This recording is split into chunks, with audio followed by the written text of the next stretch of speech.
আসসালামু আলাইকুম সুপ্রিয় শিক্ষার্থী। প্রিপজিশনকে বলা হয় সেন্টেন্সের অলংকার। আপনার ইংরেজি শেখাটাকে যদি আপনি অনেক উচ্চতায় নিয়ে যেতে চান তাহলে প্রিপজিশন শেখার কোনো বিকল্প নেই। তাই প্রথম থেকে শেষ পর্যন্ত এই ভিডিওটি দেখতে থাকুন। এই ভিডিওতে আমি খুবই গুরুত্বপূর্ণ কিছু প্রিপজিশন এবং সেগুলোর বাংলা অর্থ দিয়েছি।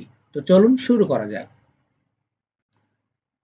টু দিকে বা প্রতি, অফ এর অথবা এর মধ্যে, অ্যাট এ দিকে নির্দিষ্ট কোনো স্থানে, উইথ সাথে বা দ্বারা, ফর জন্য, ইনটু মধ্যে বা ভিতরে, অ্যাবাউট সম্পর্কে বা কোনো কিছুর বিষয়ে, অ্যাজ হিসেবে অথবা যেমন, বিটুইন মধ্যে, দুইটির ক্ষেত্রে, এখানে দুইটির ক্ষেত্রে ব্যবহৃত হবে, টুয়ার্ড দিকে অভিমুখে, ফ্রম থেকে, বিফোর আগে অথবা সম্মুখে, আফটার পরে,